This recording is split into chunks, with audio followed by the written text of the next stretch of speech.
How's it going? Monday Morning Quarterback episode 163. I hope you guys all had a good start to your week. Really apologize that we missed our PRI preview episode last week. I came down with a bad flu, barely made it to PRI. Still not feeling great. We didn't pick up a big product sponsorship with Aquafina. This is in case I start coughing. So we'll show you a couple of the things that we debuted in our booth last week. Unfortunately, it's too late for a great food review, but hopefully if you did come to town, you got something good to eat. And again, apologize missing that.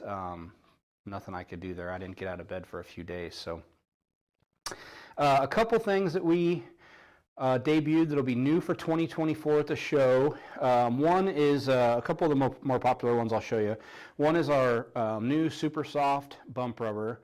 So this is going to be awesome for micro sprint guys, 305 guys, and 360 or 410 guys that are on a really short track. Two key features to this guy that are beneficial versus anything we've had before. One, it's the softest bump rubber we've ever had in our lineup, and two, it's a very short installed height. One of the problems we get into with our taller bump rubbers is when you start to cut height off of them to get your installed height where you need, they get stiffer. So this guy is really, really soft and really short, so it'll be awesome for those applications that I mentioned. Those are available on our website now. Super soft bump rubber. Another real popular guy was our new double adjustable small body monotube, so both compression and rebound bleed adjustment through the shaft. We really haven't had a double adjustable small body monotube since we discontinued the X2 probably 4 or 5 years ago.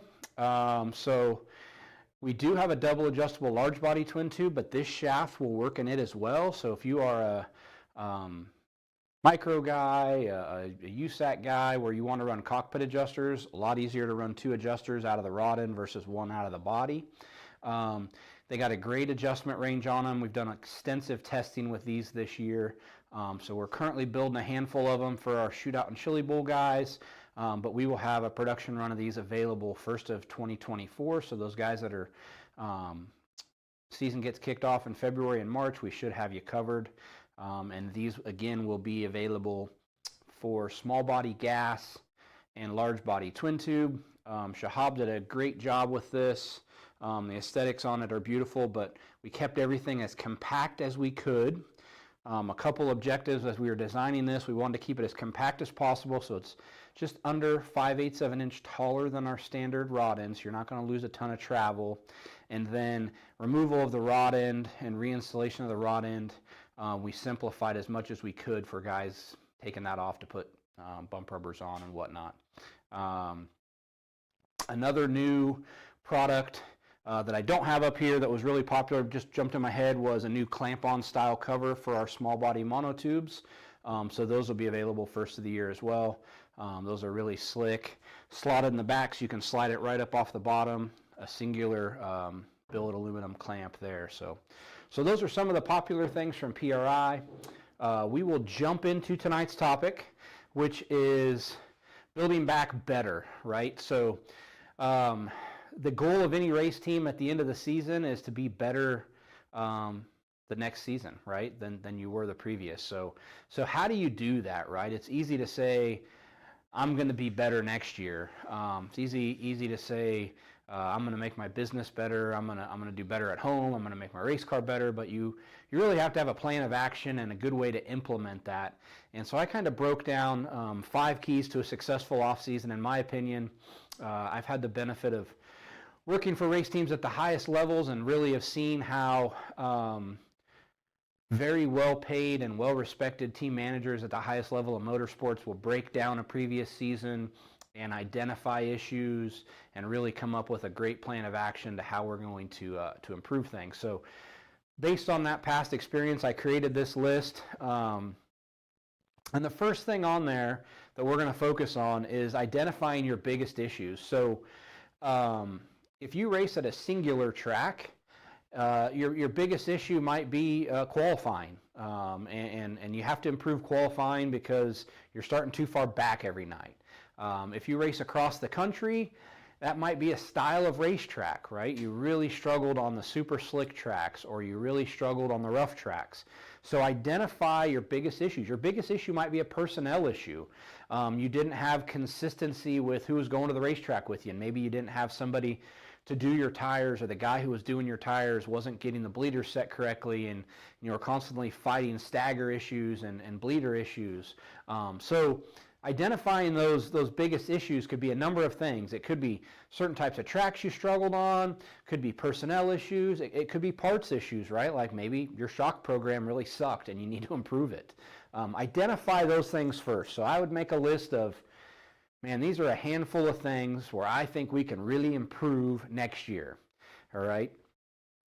The second thing I would do is identify which of those are the easiest to improve on. So if it is, I need a tire guy, okay, and you feel like you got a couple good potential candidates, let's focus on those first. So take the low-hanging fruit of your 5, 10, 15 things that you list of areas for improvement, highlight which ones are going to be the easiest to tackle, and let's start with those. The third one would be, what ones do your budget allow for? If qualifying was your issue, and you identify that qualifying was your issue because you're lacking a good engine program, and that's just not going to be in the budget, well, let's not worry about that, because we can't fix that, right? If you're a sprint car guy and a new $75,000 engine isn't in your budget, I get it. What areas can we make improvements on, because we know we're not going to get a new engine over the off season? So don't worry about those things. The fourth thing is going to be implementing a plan. So we've identified our biggest issues.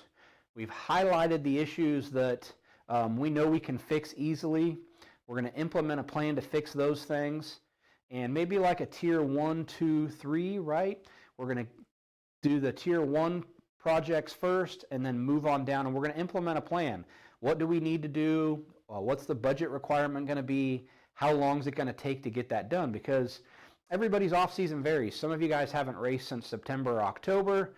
Some are just wrapping up the season, and you're going to go again in 6 weeks. So you got a really short time span here to figure out how you're going to improve things on your race team. So implementing a plan to identify all those things and come up with a timeline on how we're going to get all those things accomplished.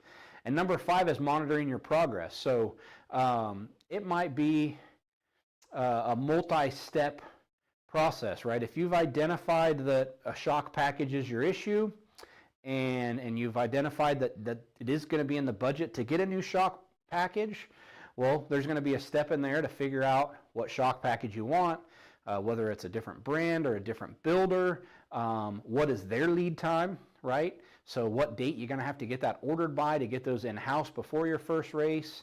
But all of those things should be monitored. So just to blow back through them really quick, identify your biggest issues, select the easiest ones off that list, identify which ones your budget are going to allow for, implementing a plan to fix all these things, and then monitoring your progress throughout the off season.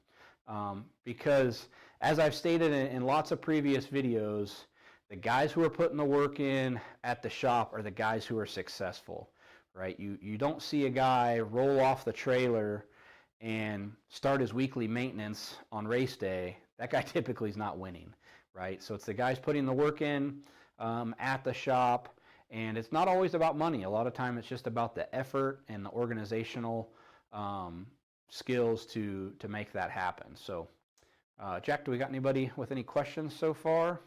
Nope, no questions as of now. No questions so far. So next week is our last planned Monday morning quarterback, but these have been going really well. So we will continue with it. We'll take a couple week hiatus as we'll be traveling for Shootout and Chili Bowl, but we'll look at our travel schedule and we'll continue these in June. And then February, kind of around our Florida schedule. I know I'm going to be going down for the Outlaw races and some other travel there at the start of the year helping customers. So if you like Monday morning quarterback, please like these videos, share them. The previous 162 episodes are cataloged on our YouTube page, and there's just tons and tons and tons of great content there We spend a little bit of time each week just trying to help all of our customers improve, whether it's technical expertise with suspension or overall high-level race team advice like we're giving here today. So I've been very fortunate to work at a high level, a lot of different race teams, and want to help with that. Mark Ashcraft, are there any planned Pit Logic updates for the 2024 season? That is a Kevin Crum question, not a Garrett Andrews question. I should know this because I stood next to Kevin and heard his spiel at PRI for 3 days, but I was so busy. He just outlaid 2 or 3 big new updates here in the last 30 days. So I know there's new iOS and Google platform updates, but that could probably be one that we bring Kevin on and we do a Pit Logic specific. But yes, Pit Logic is ever evolving. There's always changes. If you have certain things you would like to see, please send me a message or send Kevin a message, and we will definitely put those in our list of future updates. So some of our more intuitive and impressive new features on Pit Logic have came from customer suggestions. So we've gotten some great customer suggestions over the years and have implemented a good portion of those into the app. So thank you for the question, though. All right. Well, we hope you guys have a fantastic week. Get out there and get the rest of your Christmas shopping done, and we'll look forward to tuning back in with you guys next Monday, 5 p.m. live on Facebook and YouTube. Thank you very much.